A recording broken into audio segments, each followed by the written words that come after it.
So since I get a lot of questions about how to seal your foam clay pieces, and I only talked about it once at the end of the video, we're gonna look at something that should be kind of like Mod Podge, which is a glue that's also used for sealing and gives a matte or a gloss finish. And then of course we're also gonna try UV Resin, which gives a really glossy finish. And I also thought about using the varnish I use for polymer clay, but I tried this once before and it doesn't really work. It looks kinda awful, so I wouldn't recommend this one. So let's get into the video.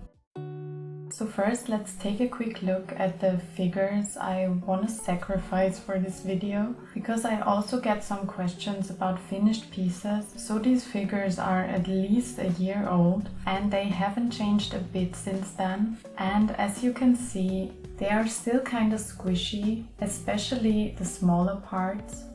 Like the smaller the part is, the squishier it is. If it's a bigger part, like this fox butt, it's a bit harder than the thinner parts, but it's very sturdy. The only thing is that they're kind of easy to break apart, so I could easily pull off this ear, so we're not gonna do that.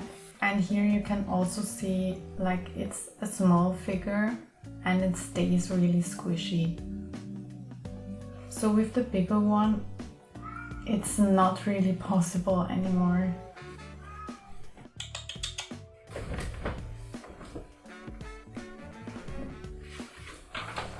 Now let's start with the glue sealers. I think I want to use this gloss one first. And first I have to feed the cats, because it's nearly feeding time.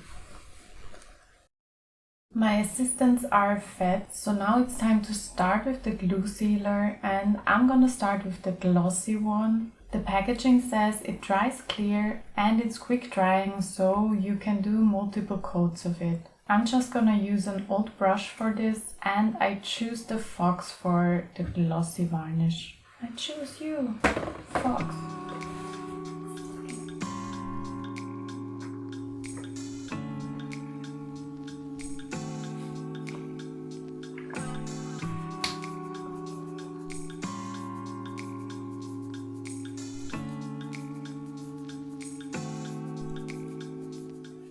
So with foam clay, the thing is, it shouldn't get too wet, so you should work quickly if the medium is wet like this glue. I'm already feeling the foam clay getting kind of soft again. Maybe this old brush was a bad choice. Let's see. I've actually never used something like Mod Podge before, so if I'm doing it completely wrong, please tell me in the comments. So a nice and soft brush definitely works better. So don't use your oldest brush. I'm really curious how this will look, because now it looks awful. And this part got really soft again because I went over it too many times. So I'm gonna wait a bit and then continue with the head. And since this glue is water-based, I can just clean my brush with some water, which is nice. Yeah.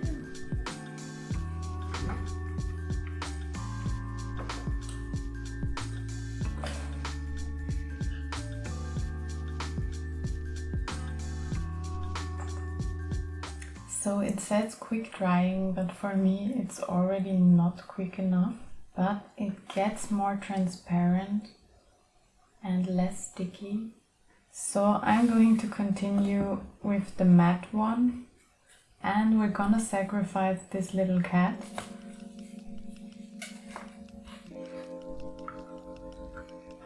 So I'll try to use less this time and work quicker.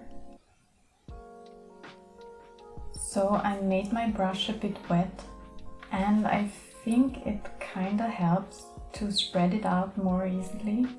But you should never work on one place for too long, because foam clay just tends to get soft again with water. And another thing I just noticed, if you have dark pieces like the eyes of this cat, be careful, because the more pigmented the clay is, the easier it loses its color. So it turned the brush a bit black, and I kind of spread a bit of black color over the white cat, which really isn't ideal. Yes, she kind of looks dirty in the face now, but we will learn from that.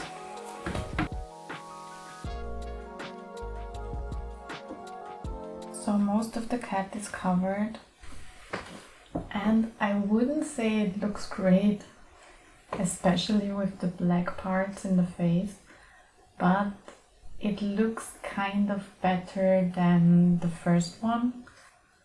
The glue is nearly dried, so I'm gonna cover the rest of the fox and maybe do another layer when it's really dry.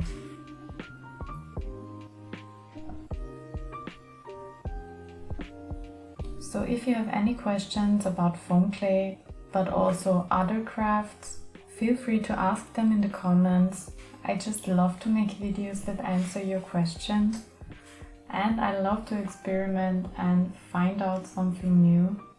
So the thinner layer on the cat dried a lot quicker, so definitely try to work with a thin layer and maybe a bit of water, and leave the darker parts for the end if your figure is lighter like that, because she just looks dirty now. And another thing I noticed is that if you have like a little bit of dust, this glue will seal all the dust to your figure, and I don't know where it came from because the figure is actually clean, but that's something to keep in mind.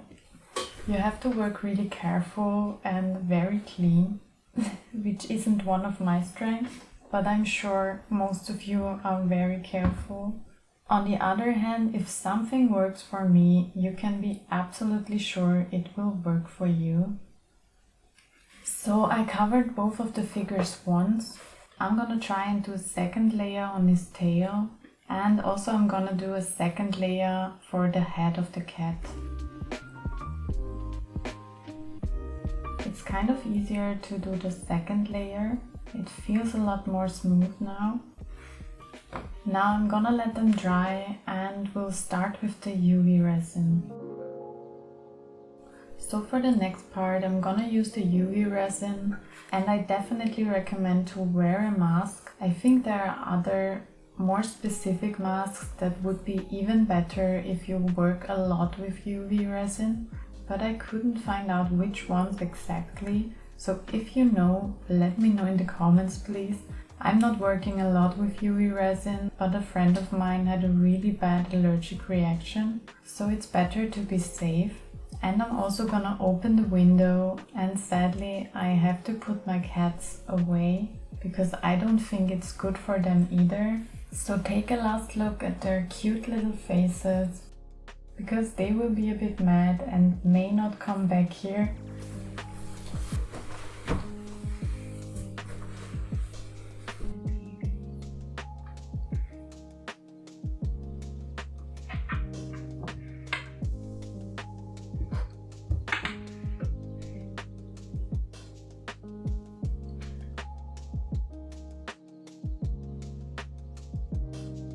So the cats are safe, the window is open, and we can start. I have only ever used this brand. It is also my first UV resin, but it works really well I think. And I'm using the same brush every time because it just gets kind of destroyed. And I'm just gonna put some at the top of the figure and spread it with the brush, and then I will put it under this light.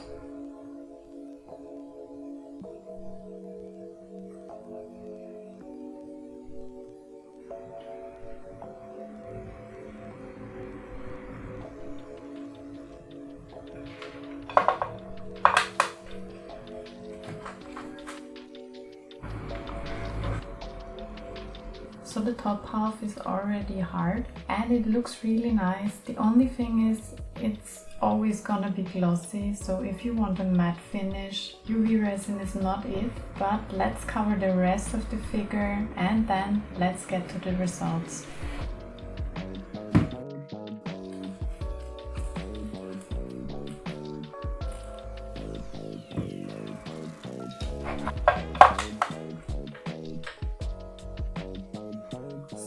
UV resin is hard and the figure is finished, and it's actually really hard to mess this one up because it's really easy to spread the resin. It also doesn't take the color of the darker parts, so it doesn't get dirty like the cat. And it also doesn't take so much dust and hair, so it stays pretty clean, even though I wasn't that careful. So it's about 2 hours later, but it's still kind of sticky. Like, you can hold it with no problem, but so maybe they are not sticky anymore when I'm editing these videos, but for now they don't really look that good. The white cat got a lot of dust. It's the same for the fox, but you can't see it that well on the color. And overall it just looks kind of patchy and you can see all the brush strokes. So I'm not a fan of the glossy glue sealer, but although the matte one collected some dust and you have to be careful with the darker colors, it actually turned out a lot better than the glossy one. And the figures are still really squishy, so it doesn't take away from the squishiness. And also with the matte one, you don't see that many brush strokes. Maybe because I used a bit more water. With the second layer on the tail, it got a lot more glossy. So maybe if you do a lot of very thin layers, it will work better. But if the stickiness stays, I don't think it's a good option. And the matte one has a very light glossy finish. Like, it's just a bit shiny, which I think looks really nice. Especially the ears turned out really great actually. They look very smooth now. So maybe if you're careful and you do a lot of layers, this could work really nice. Now to the UV resin.